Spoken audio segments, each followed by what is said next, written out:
The ER seemed to be a place where hope and despair coexisted. Harsh, fluorescent lighting retooled with a stale sense of anxiety and the smell of bleach.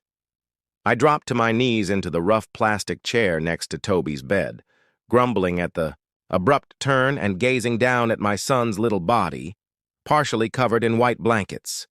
No parent should ever see his child's lips quiver as he fights back tears. But he did. One arm was bent at the elbow in a hideous twist. Reluctant to let him go, I smoothed the wet curls off his face and attempted to call forth the serene voice I knew he needed.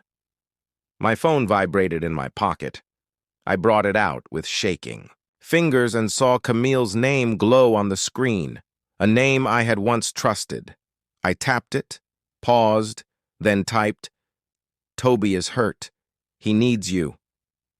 I clutched the phone to my chest and hit send. Every beat of my pulse served as a reminder of how incredibly fleeting this moment was. When her response finally arrived, "We're occupied with Margaret's promotion dinner. Can't you manage it?" It stabbed me more deeply than any physical blow. He's most likely being dramatic once more.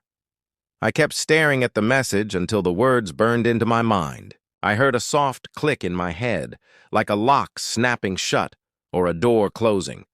After years of denial, something profound shifted inside me. I looked back at Toby, courage imprinted on his little pale face, and I leaned over, kissed his temple, attempting to express the grief and rage that stirred within me. "You're the bravest kid I know," I muttered, and with the smallest nod, he believed me. He believed I would get us through this. I launched the banking app. The mortgage balance loomed large. An automated debit was programmed in, and our lives flashed before me, in numbers and balances. Utility bills, auto loans, overdue alerts in red. I tapped into the mortgage site, canceled the next payment. Then, the auto lender deactivated the debit. Each confirmation chime brought a quiet resolve. I was done. I would no longer provide financial support to a family that would not acknowledge me, no longer be the invisible supplier. Toby's little fingers curled around mine, and I took in the seriousness of what I had just done. I slid the phone back into my pocket, brushed the sweat-damp hair from my forehead, and straightened. Toby looked terrified, but composed. We had just taken our first step in a new direction. The nurse came over with a clipboard and a professional calm. We needed new x-rays, an orthopedic consultation before setting the cast. I listened. I learned every step as if his recovery depended on it. Because it did. "Will it hurt, Dad?" he whispered. I knelt beside him, placing a steady hand on his shoulder. "It might be a little unpleasant," I replied gently. "But I'll be here, holding your hand. And then we'll celebrate Grandma Sharon's spaghetti and ice cream." He gave me a tired smile, a glimmer of hope in his chestnut eyes. With a surge of resolve, I helped him into the wheelchair. Each push was a declaration. We are enough. Camille's absence echoed down that hallway, but it didn't hurt anymore. It only made me more protective of Toby and of our dignity. When the doctor finally called my name, I lifted Toby into my arms and carried him back to his bed. The antiseptic white walls faded around us. All I could hear was his breathing, steady and strong. Camille had let us down, but we would no longer let ourselves down. This agonizing fracture had set us free. By the time the cast was on and Toby fell into a medicated sleep, I was alone in the waiting room. I closed my eyes. The empty chairs stretched out around me like hollow promises. But for the first time in years, my shoulders dropped. I had broken the chains of obligation.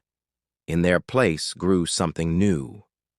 Love, respect, peace. I made a vow in that silent moment to release myself from burdens that never belonged to me, to build a family rooted in truth. Camille's childhood home always felt like a museum devoted to her sister. Margaret, forever immortalized, holding trophies, playing piano, smiling under balloon arches.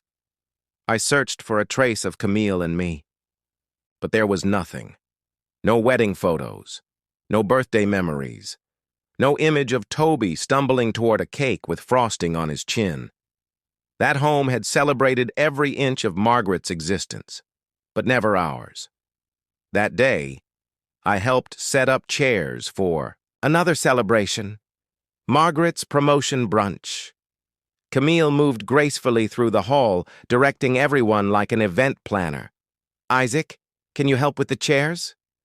Of course, I said yes, because for so long I believed being helpful was the same as being loved. But as I aligned each folding chair, I noticed the feeling that had been building, sour and bitter. I was not welcome in the spotlight, only backstage, arranging the stage. I was the whisper of a name in someone else's story. I looked up at the grand family portrait. Margaret centered, her parents glowing with pride. Perfect. Smiles, but I wasn't there. Just the shadow of my absence. Camille appeared carrying a tray of teacups. "Perfect, Isaac.